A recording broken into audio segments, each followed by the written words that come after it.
Hello, scholars, and welcome to the Sussex Studio Podcast.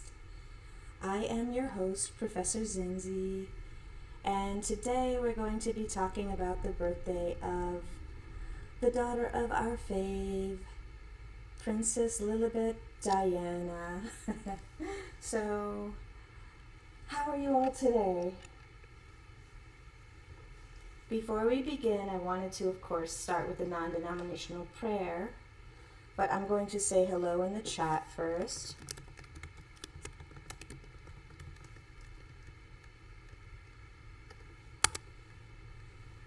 So hello, scholars. Let's start with our breathing exercise. We're going to do a square breathing exercise, and the way that works is you inhale, you hold, you exhale, and you hold empty, okay? Again, you inhale, you hold, you exhale, you hold empty.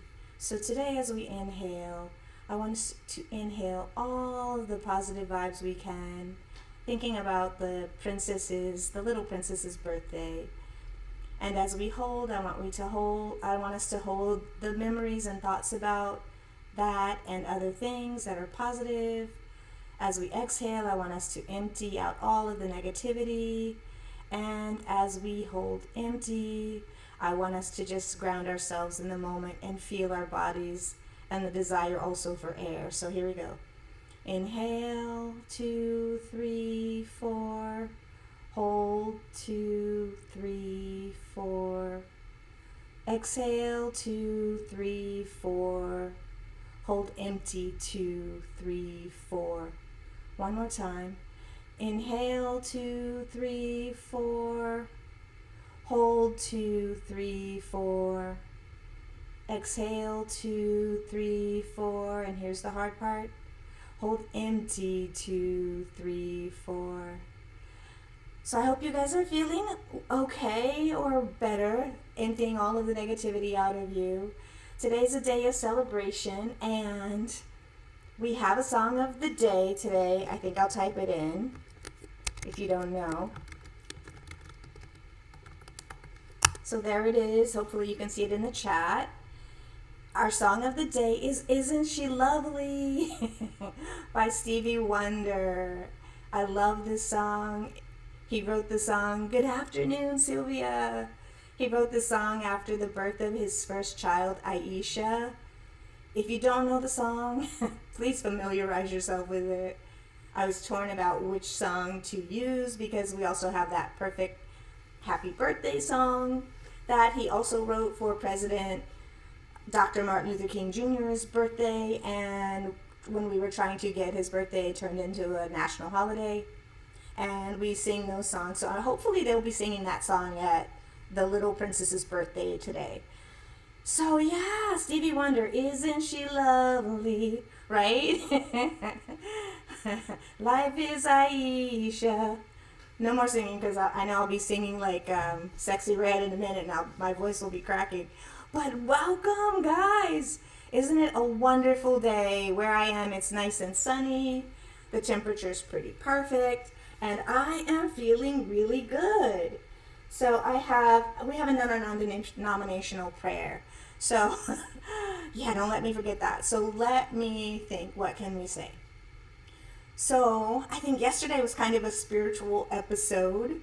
And I don't know that was intended, but with all of the thoughts that we had in the squad and in the chat yesterday around motherhood, this is akin to that. So let's say, Universe, Heavenly Father, thank you for bringing us together. Hold us in this space and allow us to feel safe, calm, respected. Allow us to have good thoughts and to be able to continue this work. In your name, in the name of the ancestors, the universe, the Heavenly Father. Amen. So thank you guys for showing. Yes, happy birthday, Princess Lilibet. Isn't it wonderful? Can you guys believe that she's actually 3 years old? And just think, her mommy probably can't remember a day in her life almost when the child was not there. So I just think it's absolutely beyond wonderful. So let's see. I have a full schedule of things planned, or at least a conversation planned for us to engage in. So today, the title of our episode is Meghan X, Isn't She Lovely? A celebration of Lilibet on the Sussex Studio Experience podcast. So in this heartwarming episode of the Sussex Studio Experience, we honor Lily Diana's birthday by delving into the inspiring journey of her mama, the Duchess of Sussex, set to at least the thought of, because copyright right, we can't play it, Stevie Wonder's iconic song, Isn't She Lovely? We will explore Meghan's path through motherhood, her resilience in overcoming loss, and her triumph in building a loving home in Montecito. So join us as we discuss typical milestones for children during their second and third years, the enchanting bond between siblings, and the special relationship between Meghan's children, Archie and Lilibet. We'll also touch on Meghan's advocacy work and how she balances her passion with motherhood, and whatever topics that you guys put into the chat, we will talk about some of those things too. So today, as we celebrate the joys, challenges, triumphs of Meghan's life, I hope that we all feel the inspiration from Isn't She Lovely by Stevie Wonder, interwoven with these stories of love, strength, and perseverance. So, are you guys ready to begin? So first I'm just going to talk about that name, Lilibet Diana. And as I was doing the research for the episode, and you'll see in the slides, I discovered, maybe rediscovered, the name, the way that her mama spells her name. And it's Lili, right? So her nickname, Lili. And in that, I'm thinking, oh, wow, that's a kind of modernizing of Aunt Lily's name, right? So Aunt Lily was Lillie, and the baby is Lili. So I think that's just really sweet. So she has her own name, and it still feels like it's inspired because she took the Lili from her auntie. So, so today I also want to talk about a quote. And let me know if your mother said anything like this to any of you. So one of my favorite people on the planet, or she's no longer breathing on the planet that we know, but Toni Morrison, when she was talking about kiddos, our kiddos and ourselves, we are never grown to our parents. That'd have to be a really rare situation where a parent thinks of a child as an adult and treats them thus. So Toni Morrison said, grown don't mean nothing to a mother. A child is a child. They get bigger, older, but grown? What is that supposed to mean? In my heart, it don't mean a thing. In my heart, it don't mean a thing. I'm going to read that again because I just think that that's like, going to a spiritual ceremony.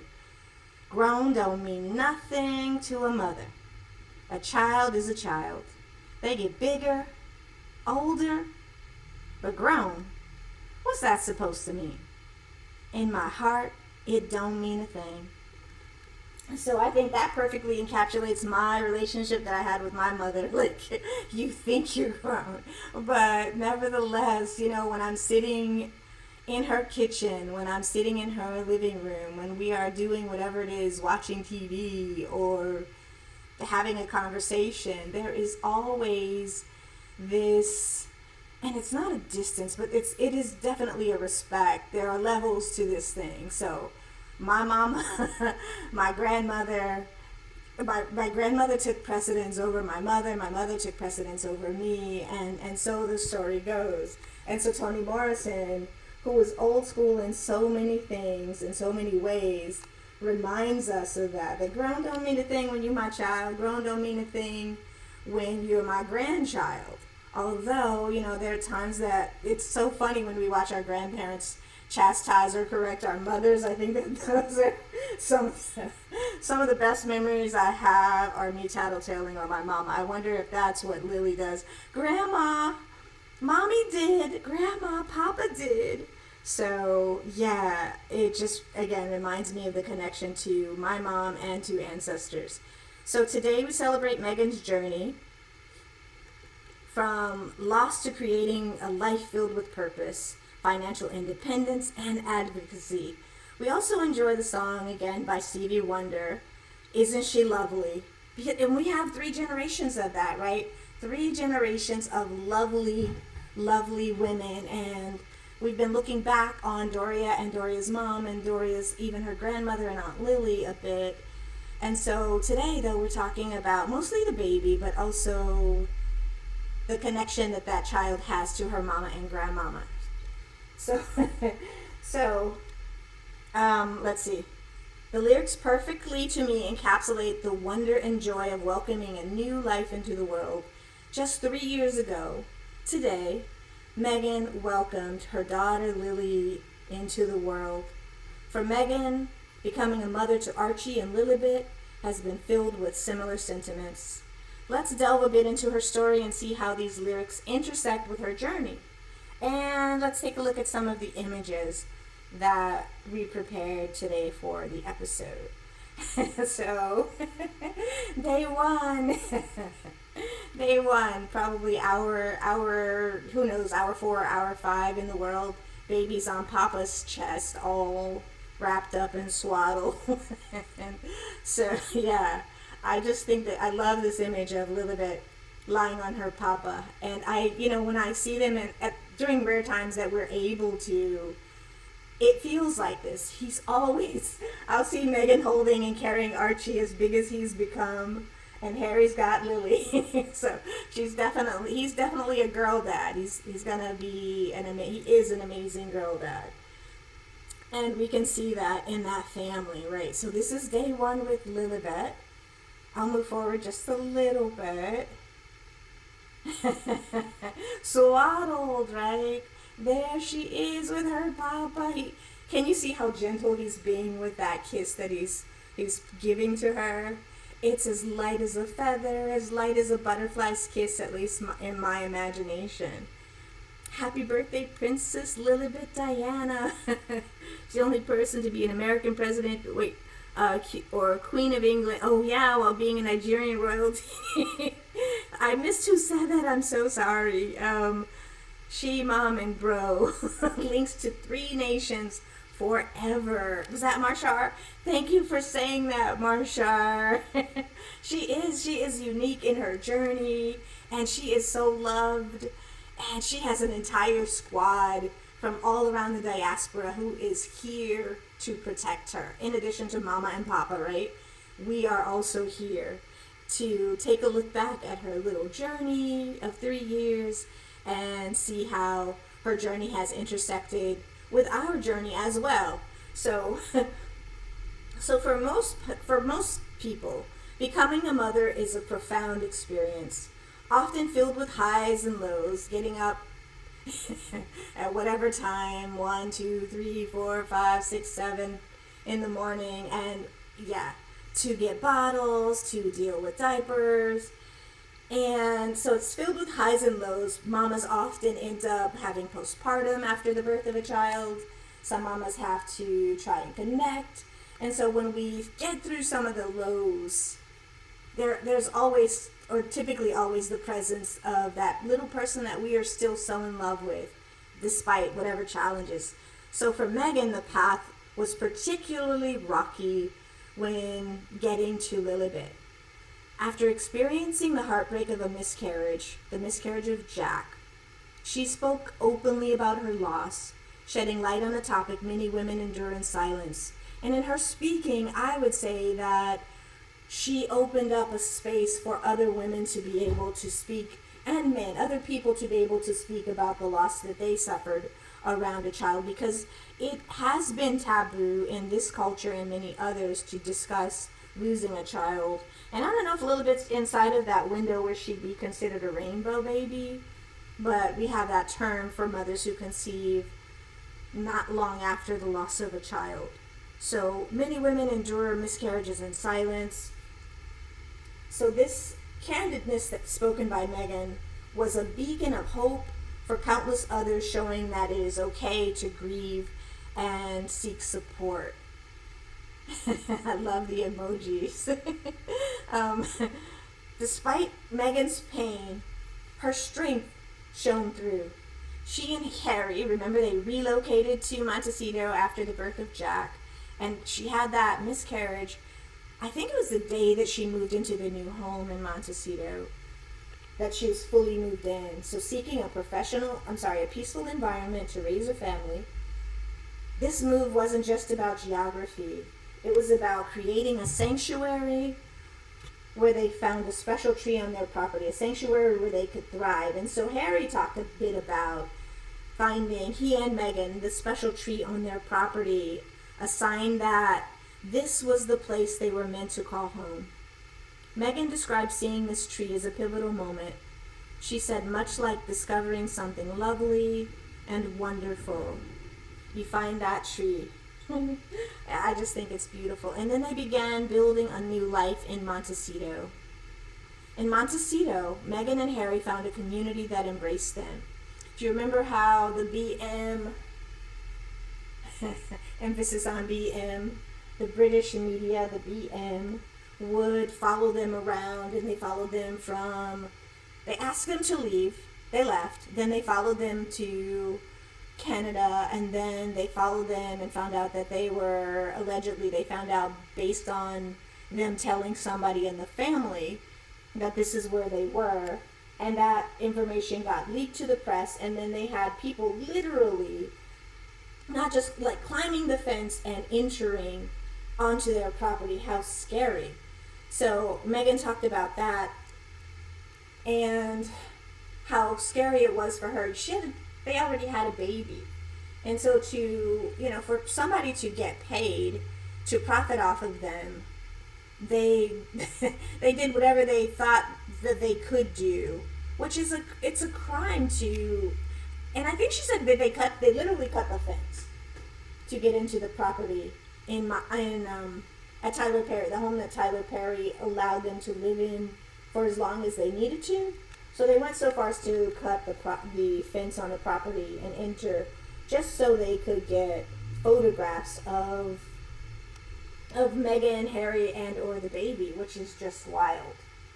So their home isn't just a place. It's a space where they can advocate for causes they care about, from mental health to racial equality. Meghan has used her platform to amplify important issues, demonstrating that advocacy and motherhood can go hand in hand. Isn't she pretty, right, Stevie Wonder? Isn't she pretty, truly the angel's best? Wonder's lyrics mirror Meghan's dedication to her causes and to her family, showcasing her as a figure of strength and of grace. And, we see this, and this is why we love our Duchess. This is partially why we follow our Duchess. And we understand, we see them building a lovely home for their children. They were hoping that Jack would be, a permanent fixture in that home. And it didn't work out that way. But their home isn't just a place. It's a space where they can advocate for causes they care about, from mental health, like we said, to racial equality. And Meghan has used her platform to amplify important issues, and she continues to use her platform in that way. Let's see. I see Sylvia says, you have angels in the squad supporting you. God keep you in his hands. Amen, Sylvia. Amen. So there are some typical milestones that likely Lilibet has gone through during between the second and third year of her life. And now I love that. Now she's on to the next thing, right? When she approached her second birthday, she had, milestones likely of her growth in language that continues into this third year, social skills, physical coordination. I'm sure she's definitely walking, she's definitely talking, she's using full sentences. And not only is she doing that, but we heard Meghan recently talk about one of the most beautiful things that a mother could hear. And we'll get there. We'll get to that Lilibet said. And Meghan discussed that on her trip to Nigeria. And I was just so overwhelmed. Sweet Lilibet is a rainbow baby. Baby Sussex was chosen by God to return to him. He sent Lily instead. My prayers for Meghan and Harry for further strength in having to lose one of their angels. Absolutely. And that is something that most mothers and fathers, most parents who have lost a child, it's a silent agony that too many people, they deal with in silence. I know, and I've said this in the past, that my grandmother lost 3 children. She had 10, she birthed 10, 7 lived to adulthood. 3 of them, though, didn't make it, and that was something that she talked about until the day she died. Especially, there was one that she really talked about, and this child was smart. She was a between 4 and 5 years old, and so like that's unimaginable. And so my grandmother would talk to me about her all the time when I was a little kid, and a teenager, and even a young woman, and I could see her grief.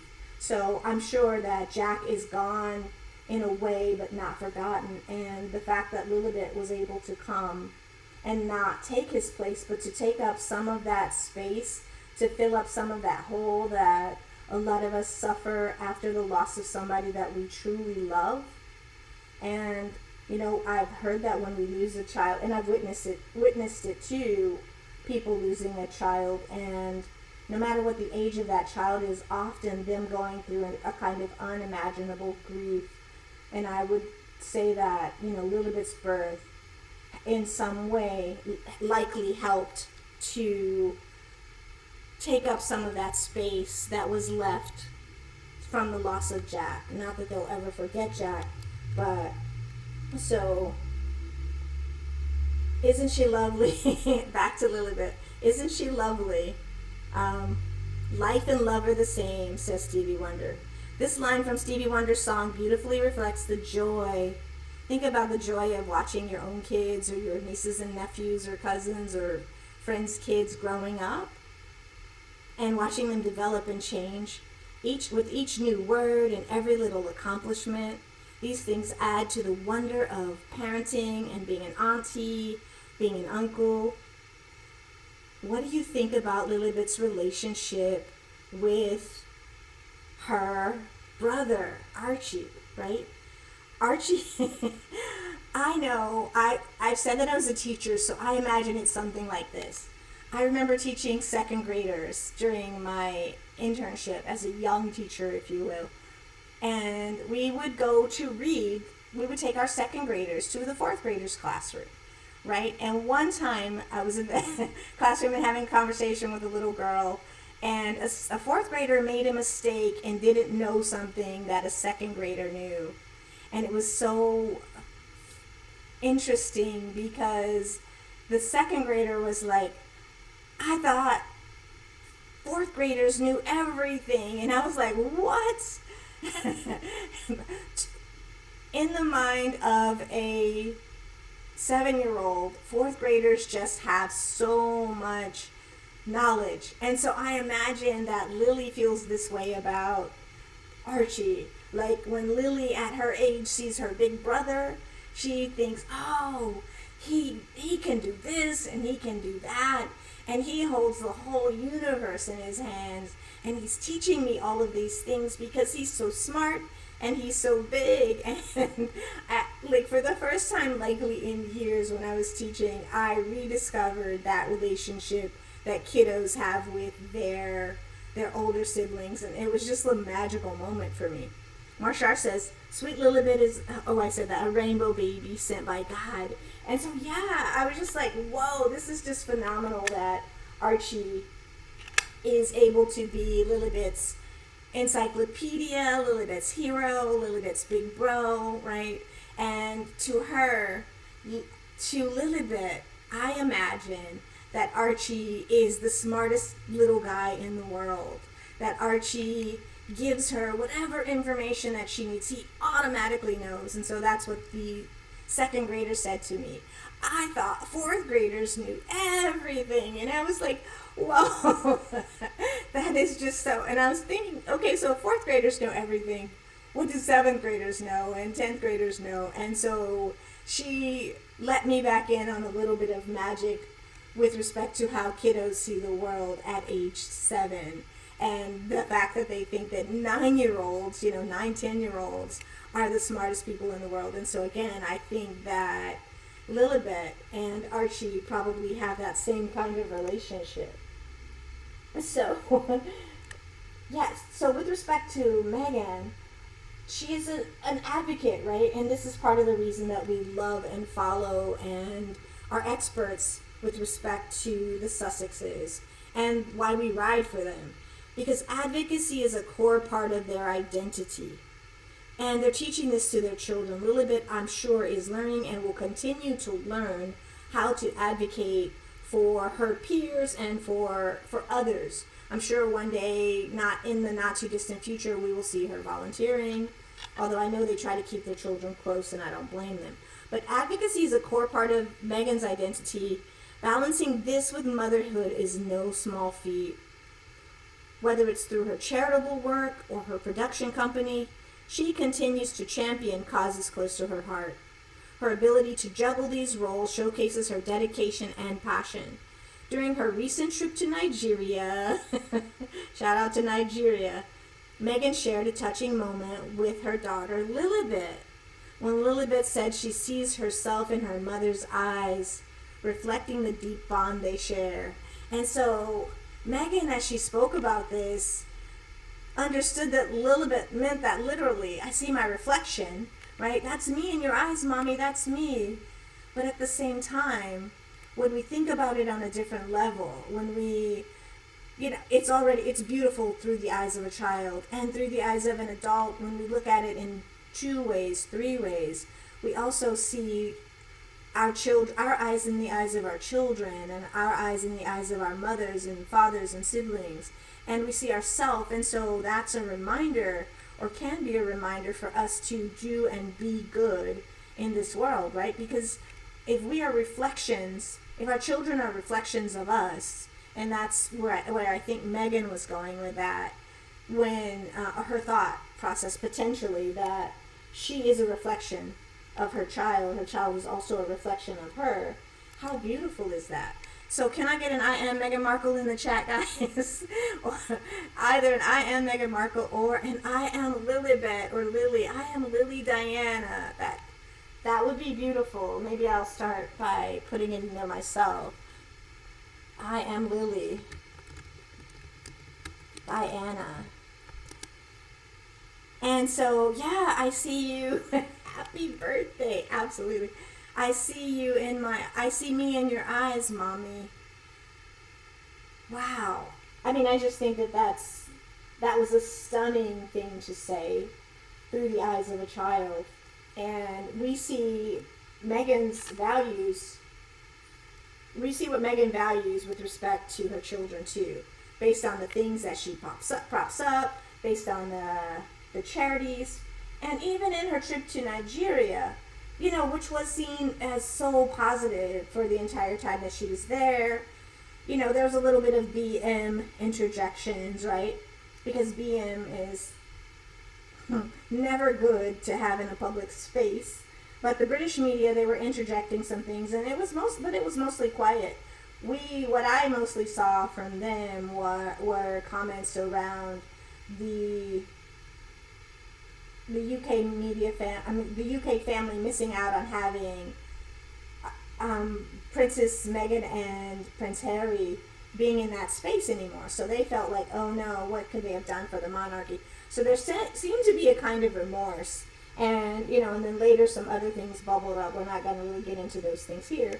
But, even despite those things, we heard some people talking about, oh, I wish Meghan had done this and that. And then now we're finding out that lots of the things that people wished for actually happened, because we understand that there are no leaks in Montecito, and apparently, in my mind, the Nigerian people protected Meghan to the degree that there were no leaks there either. They showed her love, and I'm sure she talked about to at least a couple of people, and even if she didn't, they have an understanding around her personhood, and they've seen her be attacked, and they're like, okay, we've got this. We've got you. You're going to come here. And whatever she did, whatever conversations happened, we did not see any leaks. And so I just think that that's a beautiful, beautiful thing. And so for Lilibet, this heartfelt moment echoes the lines from Stevie Wonder's song, Isn't She Lovely? Life and love are the same, he says. It highlights how Meghan's love for her children and her work are intertwined, how they intersect, forming a beautiful tapestry of love. So we could give a shout out to our Duchess, right? To our Duchess, Princess Meghan. And the way she loves, the way she does, she's able to do her charitable work, the way that she protects her husband and her family, and the way that we understand these things are going to happen going forward in that family. And so we also understand that, Meghan didn't automatically become a mother. Thank you, Marshar. I am Meghan. I am Lily Diana. I am Doria. I am Marshar. From a long line of strong women in my family. I am Grace. I am Susie. I am Evelyn. Yes, say their names. Say their names. Say their names. Isn't that how we keep them alive? I am Phyllis May. I will say that. I am the daughter of Phyllis May, a 6'1" Amazon woman. Yes, Marshar is Grace, Susie, and Evelyn. Wow, that is so beautiful. Happy birthday, Lilibet Diana, Sussex. Absolutely. Aren't these women lovely that we come from? Because could she be lovely if Meghan was not? I think it would be pretty challenging. She is lovely because they are. Isn't she lovely because her grandmother is lovely? Isn't she lovely because her great-grandmother is also lovely? Hello, Fatima. Love the emotes. Here's another one. Look at this. This one I just almost melted at. They are both. Aren't they lovely in this space? Aren't they lovely? Look at her. Like, oh, look at that little munchkin. Like, you just want to, I want to do that too. Can I just hold her for a few minutes? Look at how she is, the little peanut right there. Skin to skin on mama and perfectly content, was well fed. You can see those cheeks. That is contentment and pure bliss I see. Thank you, Sharon Augustine. I am Princess Meghan. Absolutely. And Princess Lilibet. I love the name, I know that I love the name Lily even more after doing the episode on Meghan's great auntie Lily. Because I see the reverence, the respect, not only for Meghan's aunt. I see a calling back to the ancestor. I see a showing of the ancestor's face. I see also, I can say, when I say your name, I'm saying Auntie Lily's name. Mama is able to say her auntie's name. So we are doing that. We are saying their names. Let's see what else. I am Sharon. Say that, Sharon. I am Meghan. Sharon says, I am Princess Lily. Connie Balmer, hello. Greetings from Switzerland. Yes, we were just discussing how we are and saying the names of our ancestors, what it does for us. Like, for me, hearing the name of my mother, and I just said it, Phyllis May. Hearing Phyllis May's name reminds me of her, and it reminds me of the things that she represented, who she was, who she is, and how I should be, because the lessons that she passed down to me are significant. They are the maps that I always say. The lessons that I got from my mama and her mama, these are the maps that I have that tell me not only that where I'm supposed to be, what I'm supposed to be doing, and that also the possibility, and not even the probability that I will be successful in these things, right? We see in Meghan's Aunt Lily the success that she had in real estate, being the first of her kind in Los Angeles to be a real estate manager, being having this home and helping others as she climbed. Well, she was not only a real estate manager, she enabled probably thousands of Angelenos, right? She enabled thousands of Angelenos to achieve their version of the American dream based on her having that kind of license and being able to sell them a home and change. We live in our homes our entire lives. We live in a home for most of us, right? So Sylvia says, I am Doria, I am Ella Marie, I am Dorothy Jean, I am Sylvia. Yes, say that, say their names, because as long as we say their names, they don't die. As long as we, and you putting that out, let's say there's 63 people in the room right now. By the time the podcast is done, there will be 1,000 people who have heard and said their names. Even if saying their names is in the reading of their names. And for me, like, we're putting Sylvia in the space. We're putting Ella in the space. We're putting Dorothy Jean in the space.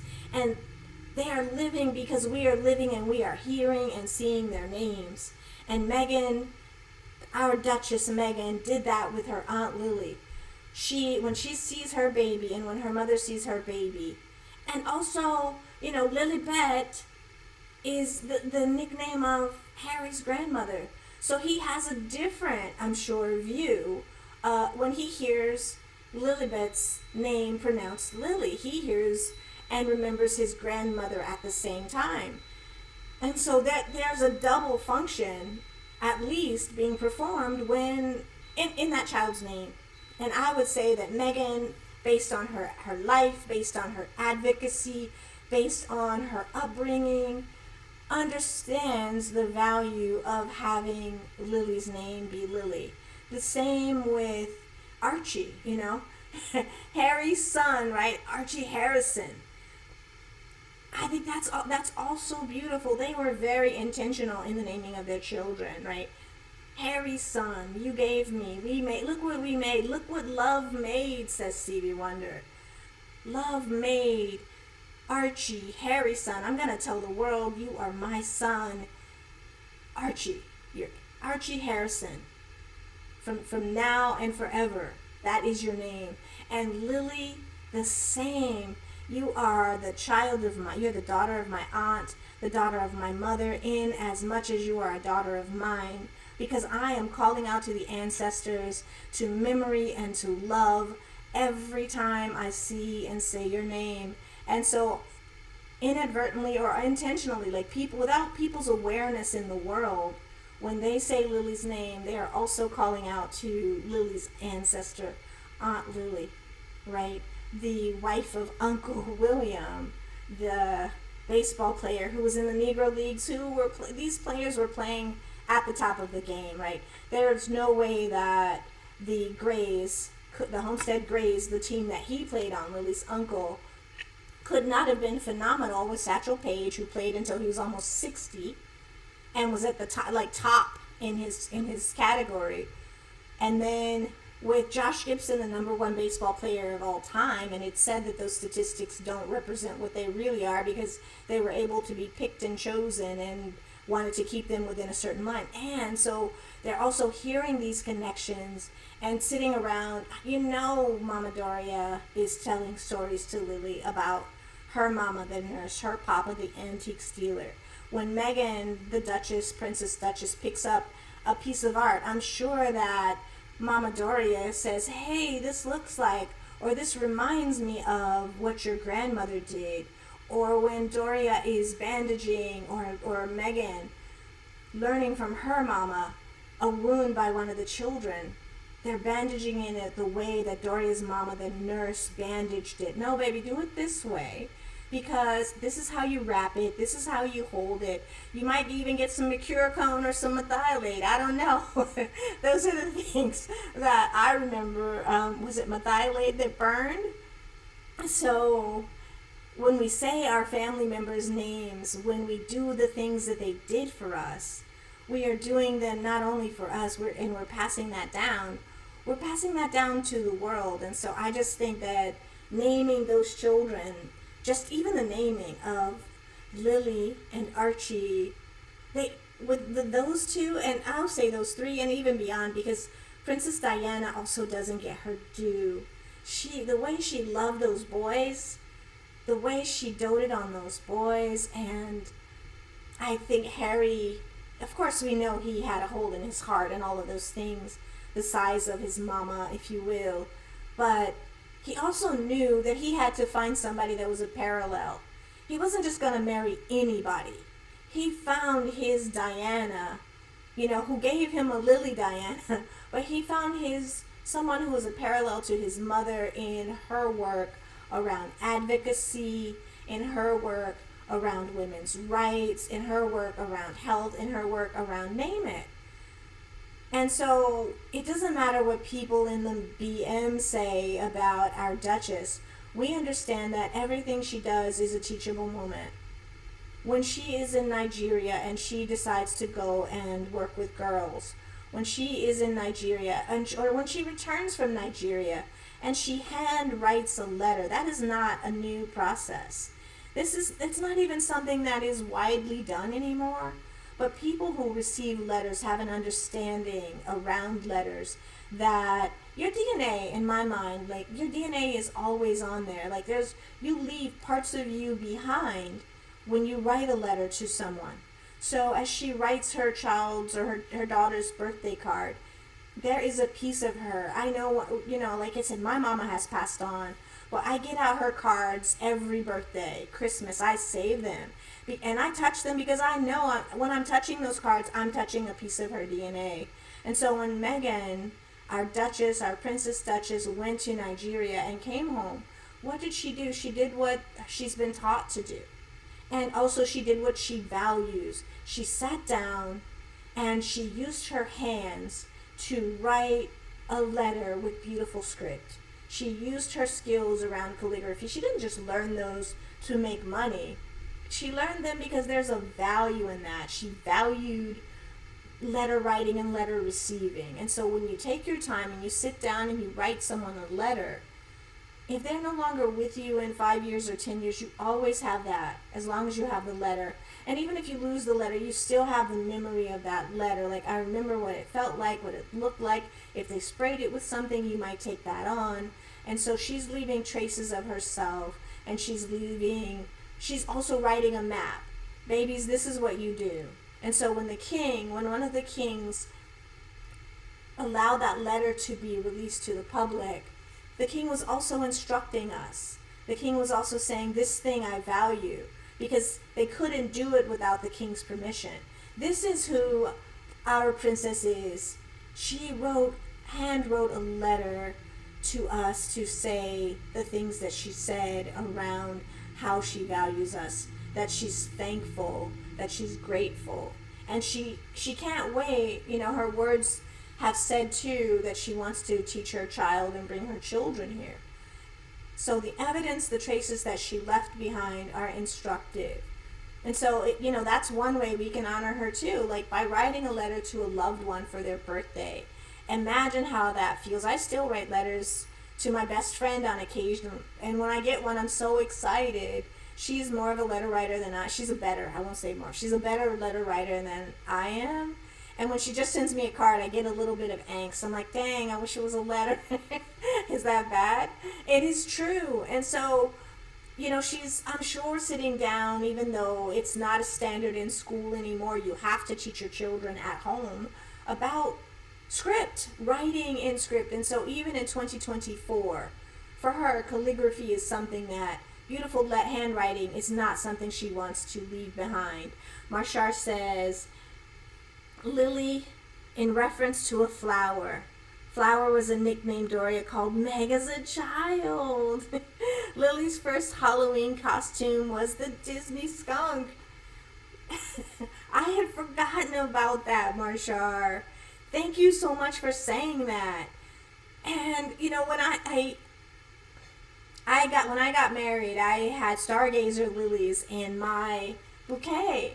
And my grandmother planted lilies in the backyard. I just think that the lily is such a perfect flower, a perfect name. It represents so many things. And so you have this woman, you have this family, if you will, out here teaching us how to give love, right? We are saying their names.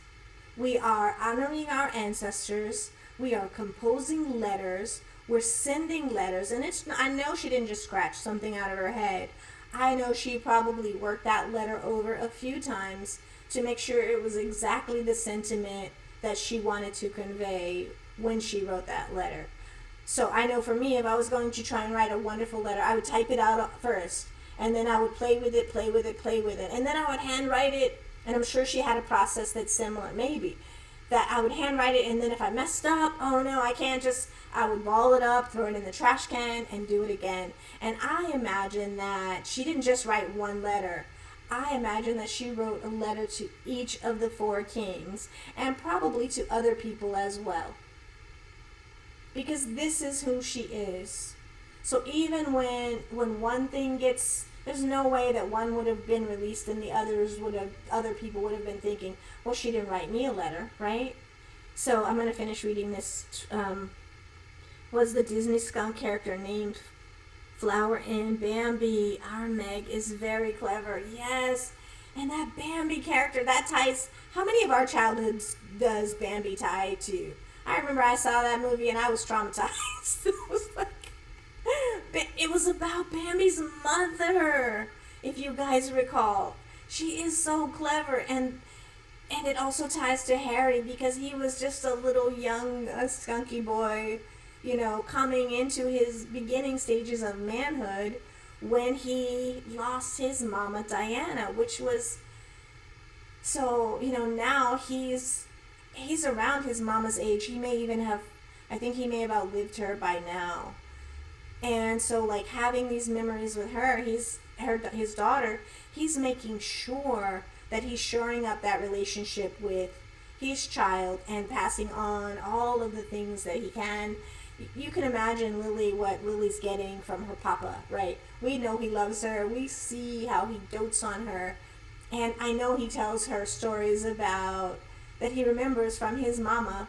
I remember when I was your age, and this is what my mama did. I remember my first birthday memory was this. My second birthday memory was this. I am Meghan Markle. Fatima, thank you so much for saying that. I am Meghan Markle. Yes. Yes, and yesterday we were Doria Ragland, and today we are too. I am Meghan Markle. I am Doria Ragland. I am Lilibet, Diana. I'm Prince Archie, right? Harrison, I am. And we are people who value our families, our children. We would not be here in this space. It is my thesis if it were not for the person that we value in the Duchess. And we value the Duchess, the Princess Duchess, because of who she is. For me, she reminds me of my family. And she reminds me also to do things and to be a certain way. Meghan is a person who works, as Toni Morrison said, as I tell, Geron Coco, every morning before school, work and think at the top of your form. Thank you, Toni Morrison, right? Say her name. And so as Lilibet, Diana, and Archie, when he goes to school this fall, I'm sure there will be a mantra that Meghan says for her kids. And I would say that her life is a mantra. And I would also say we can extrapolate that to you, all of you out there in the squad. You would not be here if your life were not a mantra. You are out here doing this work because of what you were taught, because of who you are essentially. And you wouldn't do it otherwise. You wouldn't have been affected by all of the mean things that were said about the Duchess if it didn't touch you in some way. Can I get an I am Meghan Markle? Thank you, Fatima. In the chat, can we say Meghan's name? Can we say Lily's name? I am Meghan. I am Lily. I am Archie. Whichever you prefer. Yes, absolutely. We are here because we are human. And by human, I don't mean that we are a member of a species, a genus, a species that defines us as such. I would wager that we are here in this space because it is evidence that we are such. We are such because of the work that we do. And we wouldn't be doing this kind of work if that were not the case, right? We wouldn't be out here, caping for Meghan. We wouldn't be out here representing and making sure that her work gets done if we were not people who loved and who wanted to protect our Princess Duchess. We would not be out here shining a light on all of the work that she does with respect to advocacy, and we wouldn't be out here, yes, Lily to Lily, absolutely. I saw it and cried. I am Meghan. Thank you so much. Because, she does, as we do this work, it transforms us too. Yeah, she was 36. She was a baby. Can you imagine? And the same thing happened to her son. How old was Harry when they had that car chase in that tunnel? The same thing happened to him that could potentially have caused him great harm or worse when they were in New York, because people wanted to have a little fun and get a couple of pictures, and they understood allegedly what happened to his mom, and we'll never do that again. And yet y'all out here chasing this man and his wife, and then saying that they're liars, right? And we are here for them, to protect them. We knew that the story would come out that would say that they did not lie, that they told the truth. After the newspapers are sold, though, after the narrative is continually perpetuated, then the truth will out. Shame. Shame. Who was that reporter? Why can't I think of his name? I can see him. Who talked about Meghan being paraded in the streets in a kind of Game of Thrones way, like Cersei Lannister. Shame, shame. No. For what? For existing? Shame. Shame. So you can get pictures? So here's back to Lily. Here's another one. And this is, here's the Lily, in her first moments, in her first hours, and just looking perfect and perfectly content. Wanting probably to be back there in her mama's belly so she could be warm inside of all of that water, just sloshing around and having a good time without the light in her face, without, having to worry about getting changed and feeling icky in Pampers, if you will. So I'm going to read the entire thing. Marshall said, Diana passed away at 36. Harry's about to turn 40. Yes, it's surreal to live past the age of a parent who died young, and you yourself reach that age, then pass it. I'm so happy Harry met Meg before he turned 36. Yes, absolutely. Absolutely. Thank you for saying that, Marshall, because I would say that after that, he has a second life. He had his life before his princess, and he has his life afterwards. And I would say, before, there were some moments for Harry that were good, I think he would say. But I think they pale in comparison. The biggest thing that I recall him doing, the military, when we saw him take that microphone off and run to his troop, not run away from danger. So we know how he will be protecting Lilibet and Archie and Meghan, right? We understand that. And we also understand that after Meghan, life after the Princess Duchess is so different and so much better. Because not only look at the physical glow up, and we've said this before, look at the other glow up. He had Invictus before her, and now look at him in partnership with Invictus, in partnership around mental health, in partnership in marriage, in partnership around these children, in partnership in advocacy, in partnership in love, in partnership around his mother-in-law. And, I don't know what he calls her, but I'm sure it feels like she's a kind of a mother for him too. Because when you lose a mama that young, thank you, Sylvia. I am Meghan, I am Lily, I am Archie. When you lose, and Marshall spoke to that too. I imagine I have not lost my mom. I didn't lose my mom at an early age. I thought it was too early. I didn't appreciate losing my mom at the age that I lost my mom. And I still feel like every day I wish my mama was here, and I need her to guide me, to be the boss of me, whatever that thing is, to feel like there's a director above me where I can go and get some advice or whatever that thing is that we get from. And I think that in many ways, Doria is that for Harry, and Doria definitely has that executive function for Meghan and the grandkids, and also for Lily. I'm sure she's done this by now. She gets to tell on Mama, like, Mama did this, Papa did this, Mama did this.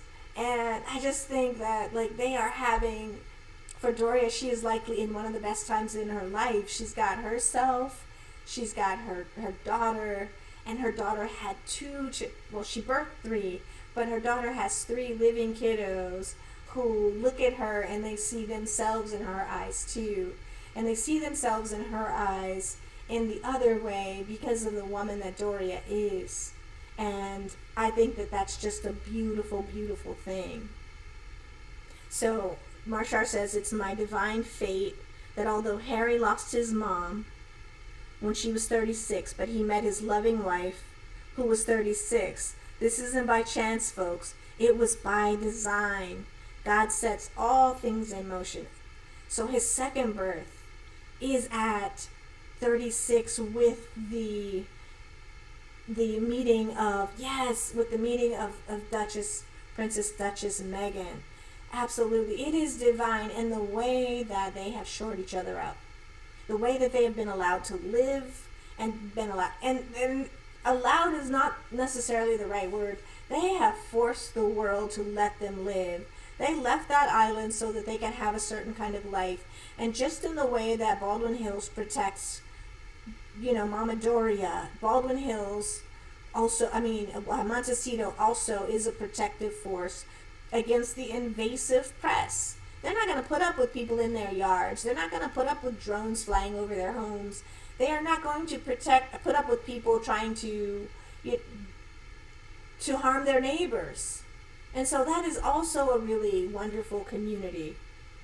And I think that it is my personal belief that Oprah Winfrey talked to Meghan about moving to Montecito. I remember that date that she had with her mom. Thank you so much, Connie Palmer. Oh my goodness. Thank you so much, Connie Palmer. These emotes that they put out there, they are just... Is that a suitcase? Oh my goodness. Yes, thank you so much. I really, really, yes. And those things always make me smile, Connie. You are the best.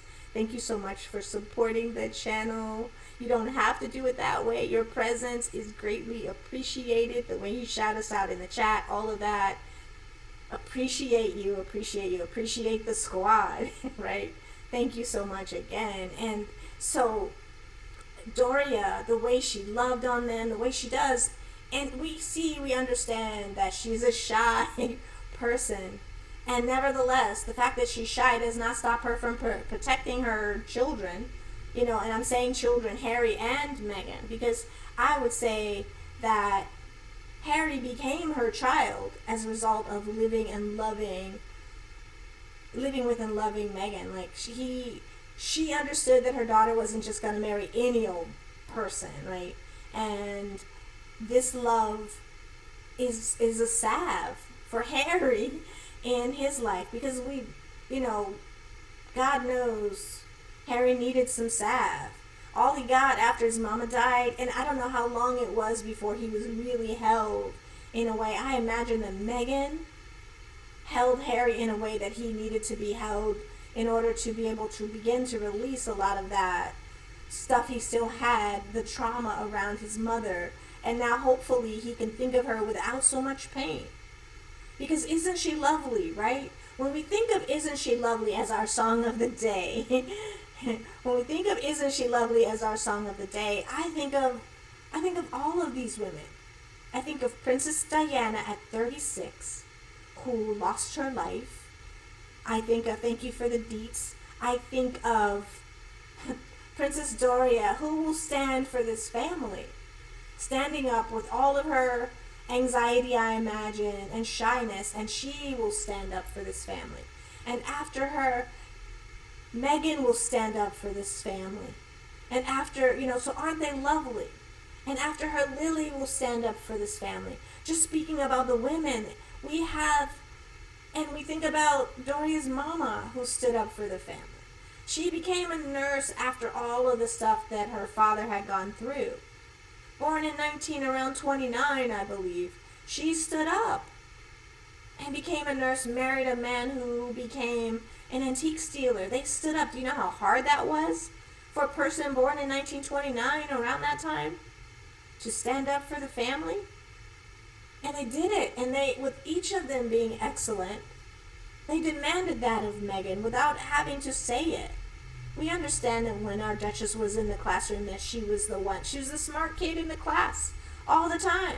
She was the one right. I remember that Ivory campaign. I remember that letter that they were talking about in the media that this kid had written. Who would have known that all these years later it would have been our Princess Duchess, right? And she's still doing the same thing, standing up for women and women's rights. And this is why we advocate for her. We don't follow people blindly. We don't make up intersectional podcasts. We don't listen to them for people who don't matter. That's not something that we're doing in this space, because we are who we are. We are likely people who have come from people who were loved, or at least we had one secure attachment in our life that taught us the importance of loving people and the importance of being the person that you were designed to be. And this is what she shows us. She shows us every day how to be a human being. She shows us every day how to be a mother to Lily. She shows us how to be a daughter to Doria. She shows us how to be a wife. She even shows us with her biological father how to, when we need to, allegedly, to remove ourselves from situations that cause us great harm, still love, but to understand that sometimes we have to take ourselves away from relationships that cause us great harm. And I understand, I'm sure I understand that still plagues her, right? To have to say, you know what, I've lived with and loved my daddy for all these years, and something happened, there was this rupture, and I have to mourn the relationship that I had with him in order to be able to teach my children, to teach Lily. I have to sever this relationship, which must feel terrible for our princess, right? And at the same time, she's teaching Lily that even sometimes our parents can be toxic, and we have to learn how to step away from them, and that's okay. Like the stepping away from, we don't lose whatever lessons that we had, whatever love that we have for that person. In our moments, we probably return to those things.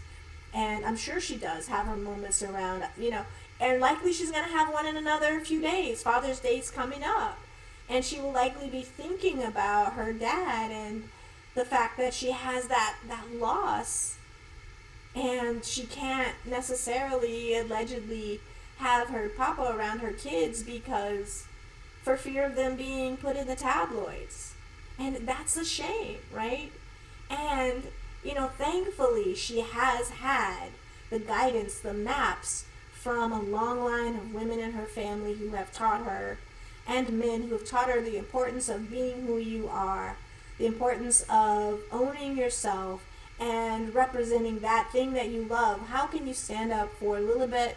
How can you stand up for Archie Harrison if you are in the space that is bringing you down? It's so much harder to do that. And so she is teaching us.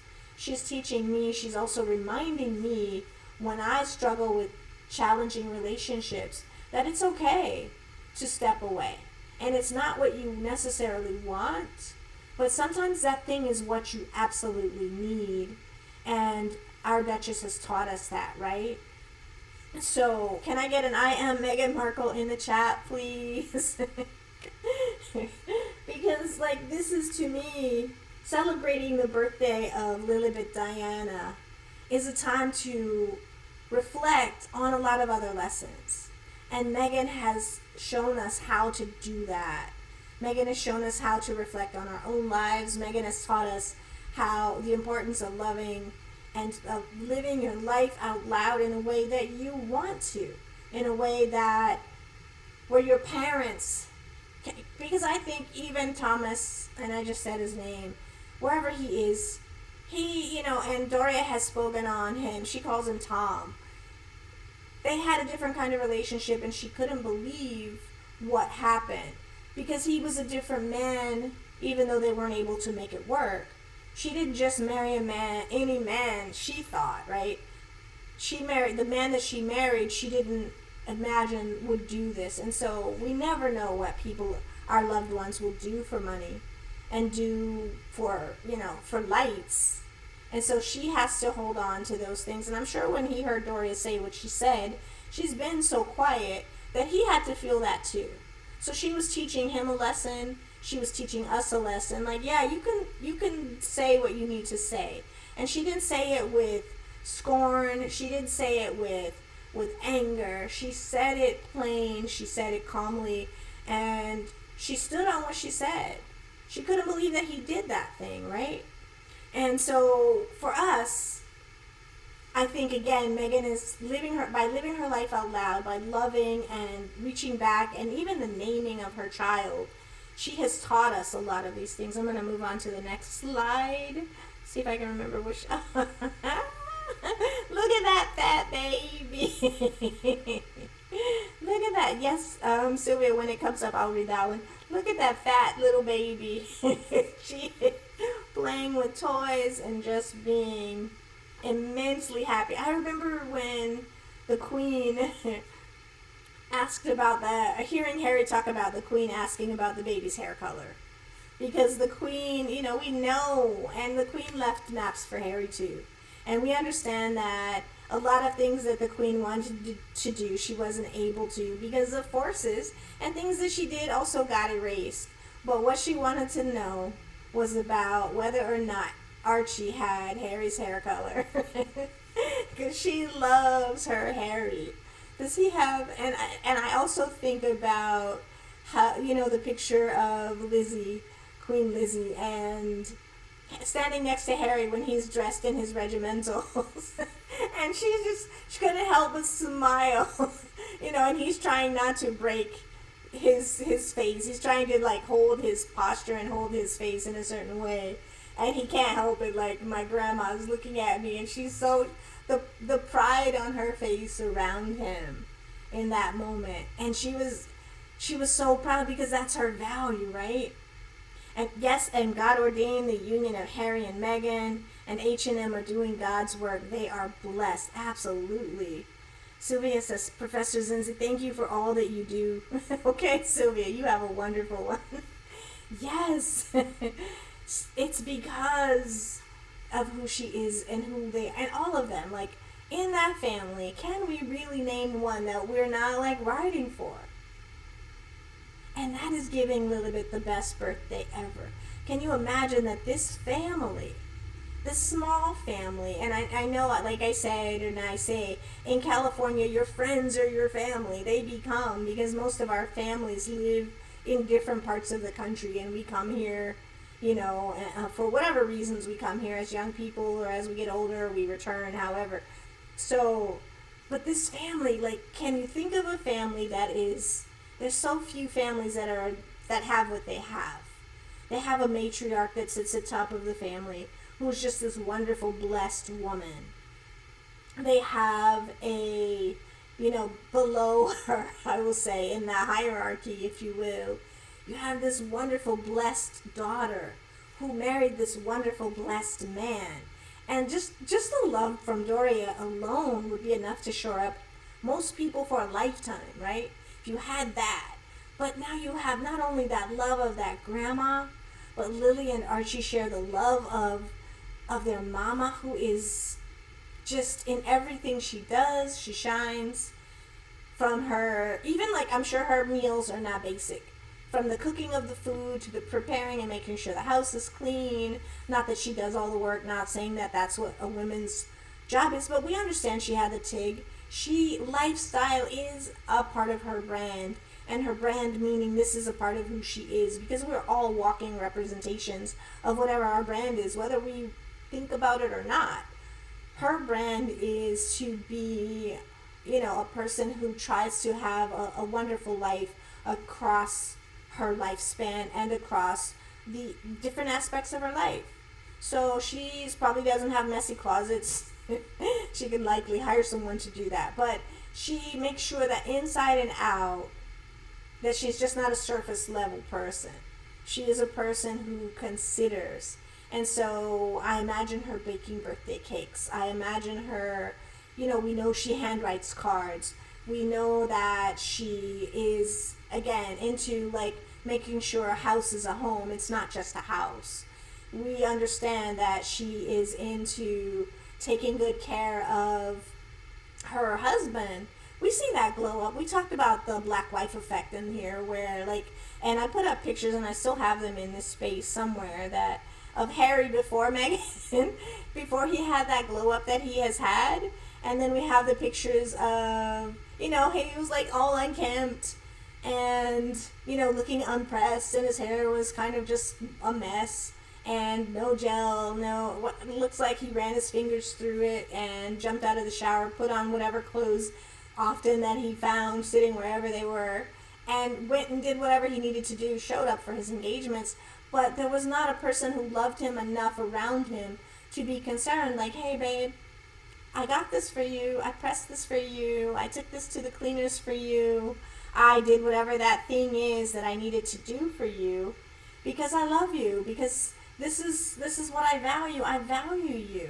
And I'm confident enough in myself to be okay with you being able to be confident in yourself. Look at this suit, look at you in that suit, knowing that now you turned Harry, I mean he had the bones clearly, but you turned Harry into, or helped him become, the sexiest man alive. And then we hear the thing in the press allegedly about, am I wrong? Wasn't his brother just declared the sexiest man in the, was it? No, it wasn't his brother. It was the reporter over there, the sexiest man in the UK. Man, that's sad. If he's if he's the sexiest man in the UK, that's pretty sad. And so we saw this glow up in real time, and it's like, dang, Harry, he looks like a whole, and I always say hot buttered biscuit, right? Harry does. And so let's see. Ingrid says, Lilibet Diana of Sussex today, June 4th, 2024. Little beloved Lily, thanks to the good Lord, she became 3 years old, blessed and healthy in her native country, America. Yes, she's an American royal. Literally eating products from the American Rivieras. One of our favorite orchards in Santa Barbara. Santa Barbara is a breadbasket of California. There is so much wonderful produce and foods that come from Santa Barbara County and from Santa Barbara the city and Montecito around there. I think Oprah might drop a seed in the ground or on the ground and up sprouts whatever that thing is without much effort at all. Oh, thank you, Marshar. Marshar is out here handling things. Thank you so much for saying that, Marshar. You are the best. You are the best. You are the best. See, I love the squad. You guys allow me to just do the thing that I plan to do and vibe with you guys and, plan other things while, and we can count on the squad to handle people who sometimes need to be handled and to alert us, right? Because, thank you, because I think I've said I know I've said in here that I get bombarded and it's after the chat ends that people always have something to say. And so, again, I was affected by that day before yesterday, I think it was. I was just like, what is happening? Why are these people being so mean? We're in here just doing the best work we can, and here they come, coming for us. But we know when we have a couple of people in the chat that they're not going to come for us for long. But yeah, we have watched, and we can imagine Doria's mama being her becoming a nurse, her working in service. So you have her, and then followed by Doria being, going to school, studying psychology, taking a break from that, becoming a yoga instructor, doing that, and then going on to get her master's in social work and working, and doing some of the hardest work that there is in service. going into these homes and where people are afraid of you coming in. Social work is not for the faint of heart. I don't think I could do it. I don't think I could, knocking on someone's door, that's already anxiety producing, but to knock on someone's door, being the mother that she is, she's literally out here trying to help people keep custody of their kids. She's literally, or she was literally out here trying to help mothers and fathers and aunties and uncles become better parents so that kiddos can stay in the home. That's the profession that she chose. She chose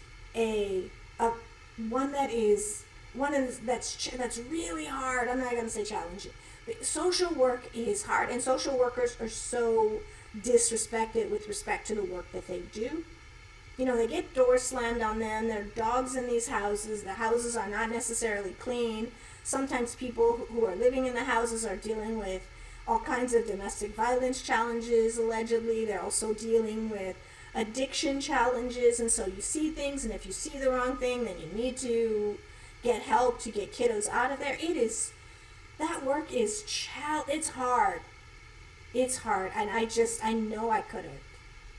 So to all the social workers out there, I just want to send a shout out to you guys, because you're keeping these kiddos safe, and you're keeping these older adults safe too, because social workers have to do that function. And I believe when she did, it may have been Dee Dee Hirsch or somewhere else right after that, she worked with older adults at that time, trying to make sure that our parents and grandparents are okay too, right? So with respect let me just say, much respect to Doria, much respect to Mama Doria and her work. Not only was it not enough for her just to mother her child and be a wonderful, community support, but she needed to do the work of helping hundreds, if not thousands, of kiddos in that field to make sure that they have a safe space. And again, it's dangerous work. Imagine somebody knocking on your door and sometimes they knock with the police, and then they literally have to remove kiddos, and it can be extremely dangerous to do social work. And you watch kiddos and you help them often get their garbage bags, because that's the way most kiddos, I understand, who get removed from parents, they have a garbage bag or two garbage bags, and they get the stuff that they can get.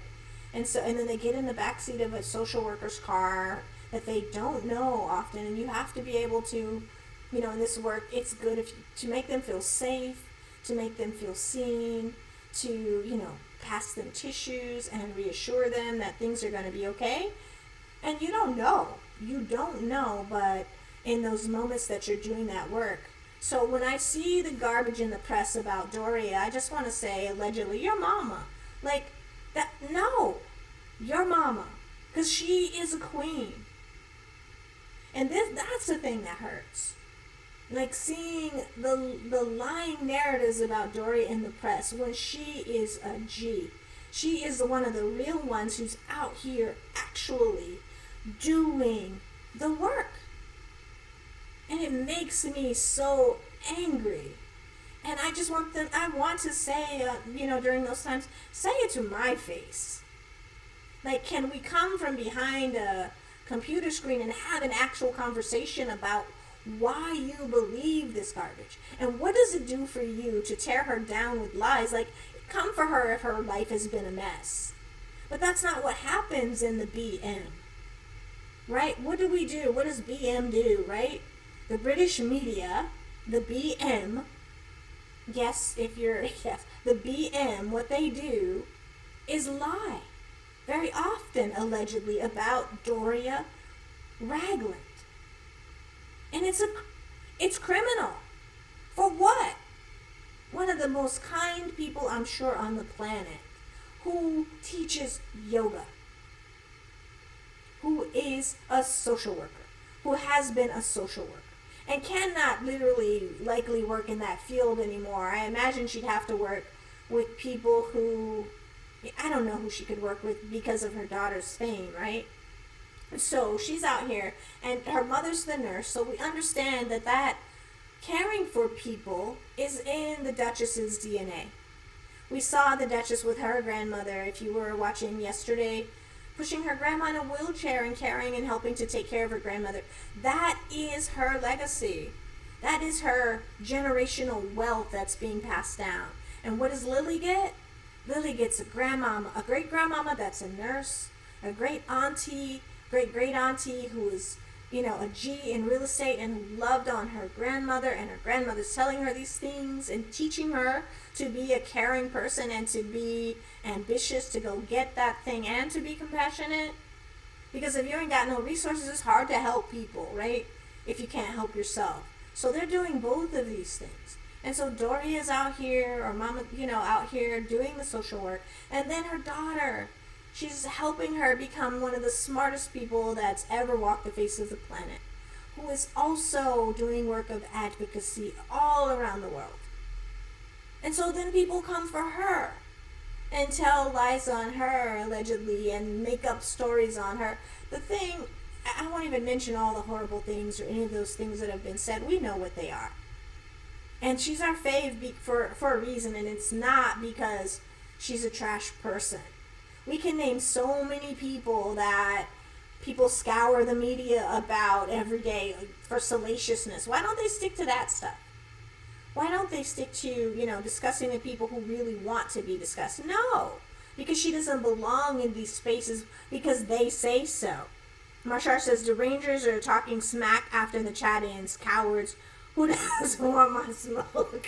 I tell you who doesn't, Marshall. They don't. They scared, if you will. They are scared to have a conversation with you. They showed up here, but they can't deal with your intelligence. They can't deal with your clapbacks. They can't deal with all that you are and all that all of us are in this chat. They can't handle the smoke, right? And so, yeah, that's what they do. And you're just like, oh, I have to deal with this again. Like, why are you here? You're not invited to the cookout. You're not getting a plate because you're not kind. So why do you want to be here? Like, do we go to their spaces that they have, to their intersectional podcasts where they're discussing the intersection of race and gender and parenthood? And no, we don't. We don't care. And so it's so ironic that they show up and they try. And it's just like, really? What did you get? Because some of the episodes, a couple of the ones that we've had have felt kind of spiritual. Like, I have felt so good. And then it's like, really? Now I've got to deal with the BM that's not even the real BM. It's just some BM, allegedly, right? And it can be hard. It can be, and I see part of Connie's, what she said, I think the Rangers and UK tabloids watch our podcast, especially after Barron's gone. I'm watching his replay. I see numbers going up. Yeah, like, I don't understand why, though. Like, why do you think that they care so much? I can't imagine hating someone and showing up at their house. I can't imagine not liking someone and showing up at their house, right? Absolutely. Nelly, Church Nelly, is the surgery tomorrow that Church Nelly's having? Yeah, absolutely. We have to send out well wishes, say her name, ask the universe and the angels and all those that we pray to bring her safely through. Because we need, not just because of us, I'm about to be selfish, but we need her here. Just like I need my mama, right? There are certain people that a lot of people rely on to keep these spaces safe, and she's one of them. So that we can have conversations that are, that make us float, if you will, that inform us, that teach us. Because again, Meghan, the Duchess, the Princess, the Duchess, she lifts. When you hear someone is doing this, when I hear someone's doing this work, I'm lifted. And I want to help too. I want to do that because, like, why would we put energy into making the space of the world a more nasty, negative place? We've seen what happens when certain people come into power. We see what they call certain peoples in certain countries, right? And it's not good. Why would you want to do that? I just choose to not engage in those kinds of spaces. And I'm going to move on to the next slide. She's so cute, right? Let's see what we have. So look at that. Look at that baby. Look at that baby. Look at that baby. That baby represents love.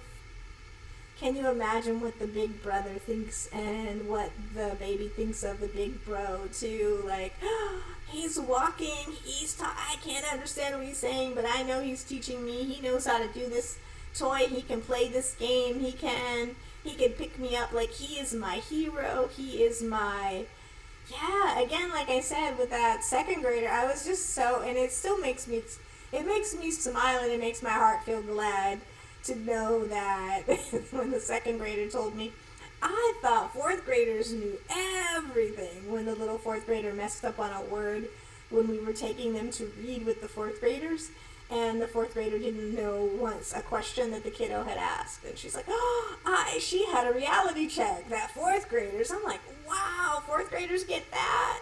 And so it's just phenomenal. Like, and so I imagine Princess Lilibet thinking that way about her brother Prince Archie, right? Harry's son. I know it's Meghan's baby too, but he named him Harry's son. Sharon says, we appreciate you, Zinzi. Thank you so much. Mary, hi. The squad is very compassionate, just like our faves. We will keep Church Nelly in mind. Absolutely. I love that her name is Church. So the fact that it's church, right? That is like, it is not unlike Lily. It is a parallel. When we choose our names, we choose them for a reason, right? They often show our values. And so Church Nelly, it seems maybe ordained, and it won't help for us to say a prayer to send good energy her way. But the fact that there's church in her name should make certain people like back off, because, and should put a veil of protection around her with all of the good things that she does. We see, just like so many of you in here, just your words that I hear in these conversations on the chat, they really do put positive energy out there in the world. And I do imagine, not that I don't think that Meghan is coming to this space, but I do imagine that Meghan has been into certain ones of these podcasts, probably plenty of them. Ours is so new, but I imagine that she definitely knew Tina and Michelle. Probably they were some of her faves. And I imagine that she knew a lot of the other ones. You know, there's VS, and don't hold me to name them all, I can't, but there is, you know, there is Petal, Facts and Two Cents, there's Baron, there is Claire, and so many other, you know, Terrellian, he's no longer, I haven't seen him in a long time, and then we have Prince J, and we have, I know I'm going to forget more than I name, but there's so many out there, and they're doing this work, and I know, like, for the ones who've been around, at least for, I can't imagine how often she checks in, but let's say she checks in when she needs it, right? Maybe every few weeks, every few months, and most likely the popular ones come up. I know she's probably heard Barons and Petals, and for sure Michelle and Tina and Michelle and Claire, and a lot of the big ones. And I think, though, she also feels our energy, right? I do believe that in energy in the universe, and we see it when we say thank you in a coffee shop. We see it when we hand a person who's homeless, or we say, yeah, I don't have any cash today, but I can buy you a meal. What do you want? At whatever restaurant that we happen to be having dinner or lunch or breakfast in. And so, let's see. We'll keep Church Nelly in mind. We're praying for Church Nelly to have a blessed surgery. I think a butterfly found Lily D and is saying hello. Can you imagine? Like, I don't, just what the baby's finding in that space. And like the fact that she's allowed to just explore, she's learning. And the parents are teaching them, like, yeah, you get some freedom. And that's not always given. I know I've hung out with people who have their kiddos and they don't let them have any freedom. I remember one friend I won't name, but we went somewhere and her kiddo, we were at the beach, and this boy was at least 13, and he was basically confined to square feet. Like, I'm like, you mean he can't move from that 4-foot space? Like, leave that boy alone. Let him explore. Let him, like, he's 13. Like, he's not 2. What's he gonna do in 2 years or 5 years? And so I don't know that she was happy with me getting in her business, but I do value, we want our kids to have like a safe home base. And that's the thing with respect to therapy too. So we have these certain kinds of attachments, and kids who have an anxious attachment, it's very dangerous because they don't trust their mama enough to be able to leave the room and come back and not be crying constantly. So there's a test that happens where Lily looks like Meghan's passing the test with flying colors, so there's a test that can happen when we are working with parents, and to find out if their kids have anxious attachments, we might ask, if we're doing research, for a parent to leave the room for a minute and then come back to return. And so if the parent leaves and the kid automatically starts screaming and crying and they just can't get regulated, and then when the parent returns, they just stay by the parent and they still don't get regulated even after the parent returns, then that can be a sign. Not saying that it absolutely is. Marshar says let me read this. There's an AI picture out there that shows what Lilibet could look like now. That picture shows a very beautiful child, and it's believable she could look like that. Archie and Lily are beautiful. They are beautiful kids. Archie is such a handsome little fella. I saw, the picture of him at that parade looking like a young little, a big boy, cute little haircut and all of that stuff. He was just looking adorable. And I vaguely remember Lily's, I think in some pictures I've seen her covered up, her face maybe not shown, but I remember like someone sneaked a picture of them. I don't know, was it Montana? I know you guys have your PhDs in all of this stuff. So it might have been Montana. They went to some family parade and they were just walking around, and one person did snap and likely sold the photographs to the tabloids. And so I saw a picture of Archie just looking so handsome. And so Marshar, look at Meghan and Harry. Both parents are so beautiful. So the kids are 100% very pretty. Yes, they definitely are. And I'm not going to even throw any shade at the Markle side of the family, because I'm not going to be mean. Yeah, so let's see. Yeah, VS, Isabella Banks. Yeah, VS is amazing, and Isabella Banks, absolutely. And these are all, I'm sure that Meghan, when she's probably has been feeling low and needed to be shored up, I'm sure she's gone to these podcasts like we do to find out that, like, okay, yep, I had my however long, maybe some days she's indulged and she sits there for 30 minutes, and someday, she's okay. And then someday she really needs more energy, and maybe she watches an entire podcast and listens to an entire podcast. Because I can imagine, that would help her, especially during her trials when she was really feeling her mental health challenges, where she was feeling pretty bad, really low. And again, the podcasters have been doing this work because they want her to be not only okay, but to be blessed and to be happy. And so they put this stuff out in the universe for our Duchess, right? And so, again, we can see the baby there, Lilibet, happy birthday, Stevie Wonder version to you, right?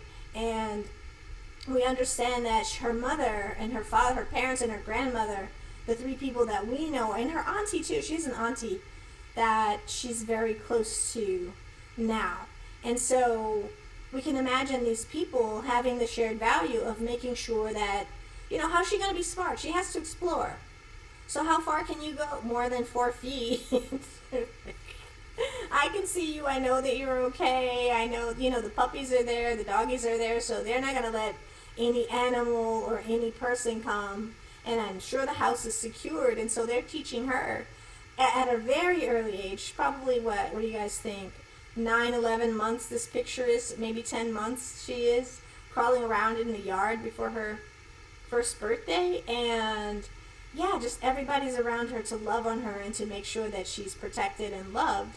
And that's what I see when I see the baby out there, that she has her home base. She knows her mama's close by. If she had a kind of insecure attachment or an anxious attachment, she wouldn't be able to leave her mother's side without being afraid. She would be standing next to her mama to make sure that her mama doesn't, or leaning on her mother. When kids are anxiously attached, they lean against their mother. They don't let their mother or their dad, their parent, whoever their custodial person is, they won't let them out of their sight, because at certain times in their lives already they've understood that their parents will leave. So for people who've had, challenges with addiction often in the households that Mama Doria has been going into, or has in her social work life, she has been teaching parents about how to develop a secure attachment with your child when there's been a rupture. And kids deal with this from an early age, and so when they're dealing with this, when they're learning, all a kid needs in a person's in their lives is to have one secure, healthy attachment.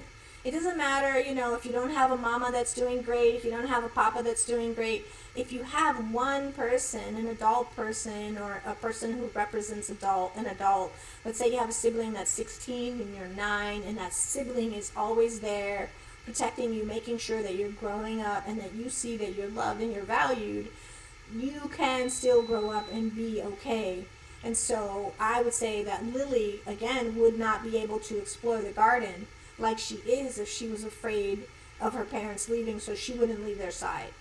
And if they needed to go to the restroom, she would be dysregulated and crying, most likely, if she was growing up in a space like that.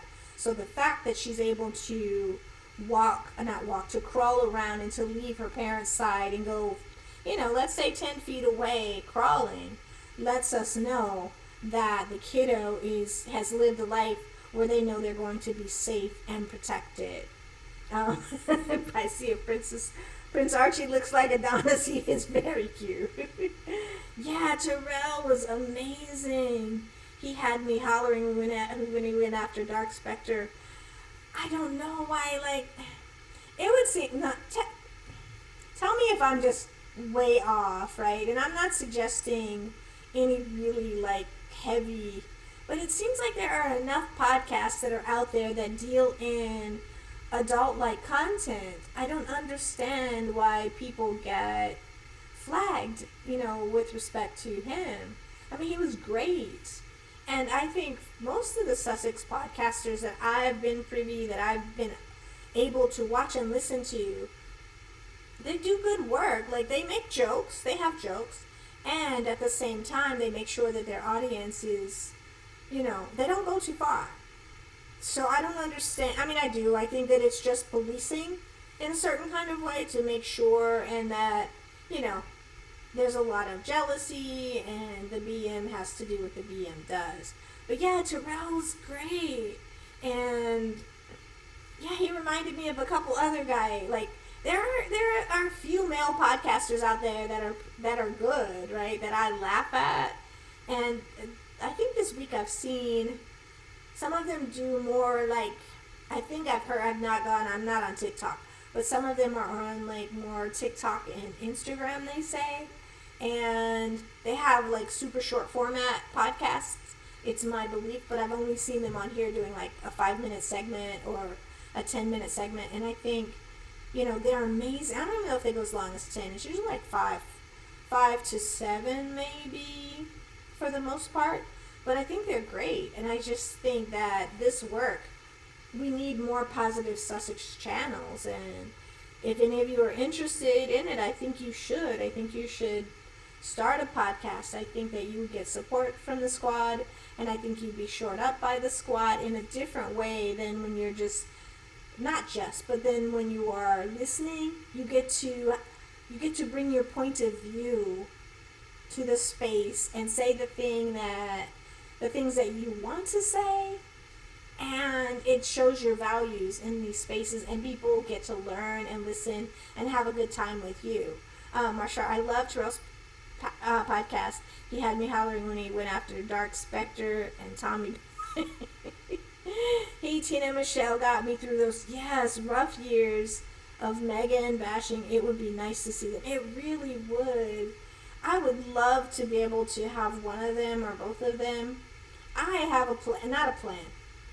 There's one person that I really want to have on the podcast, and I don't know if I'll be able to make it happen, but I'm going to try. I want to be in contact with I found out who their talent agent is. I haven't found out their fee. I don't know if it's like really, really outside of anything that I could ever do, but there is one person that's a dream person who, she is a G. She's always out there like killing it. She's not a podcaster, and she's in the UK, and I'm like, oh, she would be a wonderful voice to have, to be able to like hear what she thinks, because she holds it down. And so I've been looking around to see if I can get, and I just need to check the fee and see. I know it's probably super expensive, and if it's not, I don't know, but I would really just love to hear her outside of the media having conversations with us about some of the things that she believes in her philosophy, right? Yes, I miss his humor. He went after them with a vengeance. He was the only one who did exclusively. Oh, so badly she tried. Oh, it could have something to do with that too, right? Because I mean, I can say I've heard the leading. I don't want to say their name for fear of whatever, but that they were on. Their name was mentioned by those who shall not be named. And we don't want them to go after our biggest ones, right? We don't want them to come after, because he is so great. And just and it just seems like they should have maybe policies around more, and I don't mean adult I mean it in a certain way, right? So that people can say what they want to say. And I think that's why people end up on Patreon quite I think that's why a lot of people who went to someone recently, it wasn't Claire. You guys can put it in the chat if you remember who went to Patreon exclusively. One of the podcasts where they kept getting whatever happening to them, and so they decided to do that. They went over there. Yeah, there's so many Sussex friendly podcasts, right? And it's good that Meghan gets to, but on the other side you see the same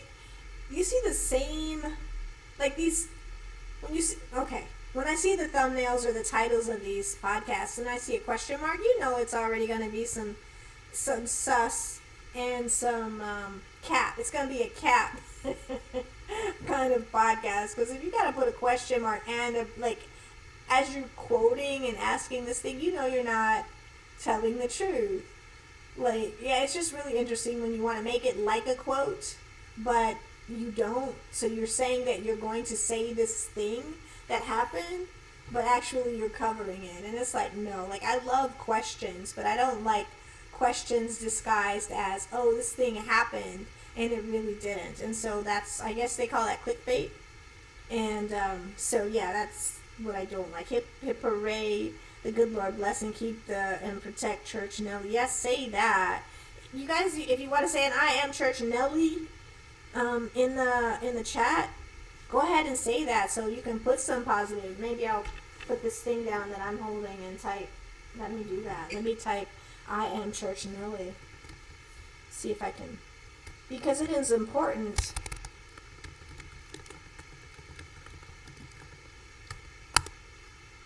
So it should come up in a second. Because it is important for us to put positive energy out there so that she knows that, we are here vibing and riding with her. Let me go on to the next slide. Yes, that's right. Thank you, Mary. I knew somebody would know it and have it absolutely correct. What did I do? Scene, happy, next. Okay, there we go. So we saw this one. We saw that one and that one. We saw that one. I love that little outfit. Chubby baby. Oh, I love that one. Yeah, she kept getting, that's so wild. Ugh. So I've never explored how that works. I don't know what memberships are like over there and how that works. And yeah, it's just sad to lose a voice. Do you think he went over there as well? I am Church Nelly. Yes, Jennifer. I'm sure she would appreciate that. Like hearing and knowing that those words were out there supporting her. This one's also cute. Learning to walk, right? And then we have learning to garden.